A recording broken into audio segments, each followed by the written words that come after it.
Hey everyone, this is Dr. McNamara with Next Generation Chiropractor. And first of all, I just want to thank you for joining us today during our video blog post. I don't do very many of these posts in video format. Most of my posts obviously are text format, but there's a specific question that repeatedly is sent to me either via email, direct message on Twitter, or even when I'm at seminars and talking to chiropractors about blogs and social media networking. And that question is, what's the difference between a traditional website and a blog? Now, let's back up a little bit and just lay the foundation for you. A traditional website is much like taking a brochure that you've had designed for your practice and simply uploading that brochure to the internet. So in other words, when a prospect or visitor comes to your website, the only information they're seeing is information about your practice, information about you, the doctor, information about possibly the technique you use, and possibly the information on where you're located.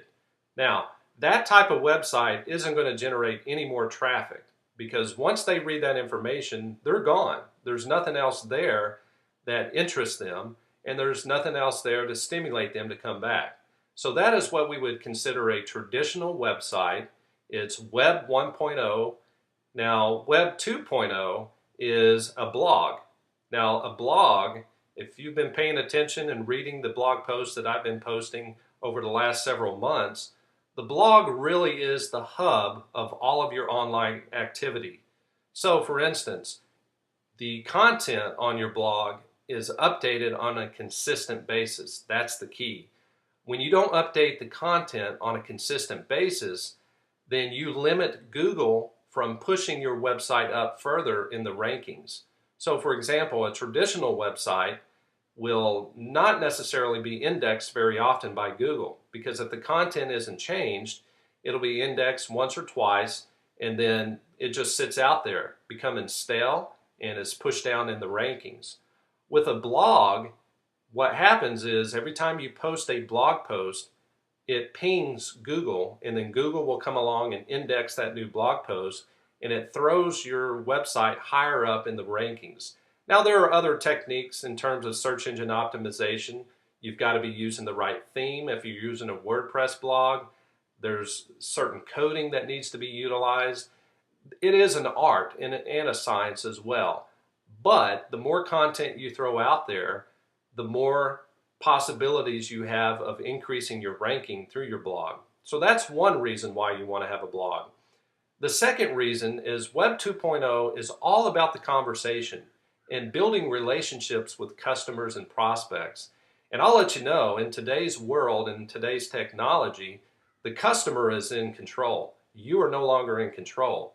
Therefore, you need an outlet for your customers. You need an outlet for your prospects to tap into your information. If you're writing valuable content on a consistent basis, then people are going to find you through Google search engine. When they come to your blog, then they're going to read that content, and if they find it valuable and it meets their needs, their wants and desires, they're going to be a repeat reader on your blog. So once you have them coming back and driving more traffic to the blog, then you have the ability to build a relationship. Because in a blog, unlike a traditional website, there is a section at the end of the blog post where the visitor can leave their comment on that particular post. Now, this is good for you. It's good for the prospect because you can answer their questions. You can rebuttal any type of other opinions that they might put on there. But also any other visitors, whatever they would like to leave, they can. And that can actually generate conversation among those prospects as well as yourself. So it really becomes a relationship building process through your blog. Once you build a relationship and you spend time, invest in these conversations, then you're going to build trust with that prospect. Once the trust is built, then you are more likely to have that prospect converted to a quality new patient. Now remember, the blog is the hub, but you're going to use social media networking like Facebook, Twitter, LinkedIn, YouTube, those top social media network sites to be found, and to drive even more traffic to your blog. So you use social media networking in addition to blogging, which Google loves, to build a presence online for prospects in your community and customers and new patients to find who you are and realize that you've got a lot of value in the content that you're providing for them, but you're also answering and providing solutions to the problems that they have. So I hope that's answered the question that I get repeatedly. If you've got any other comments or you've got any additional questions, please feel free to put those in the comments section of this blog post. And as always, I'm very grateful for every single one of you readers that stop by this blog and consume the content that I put out on a consistent basis.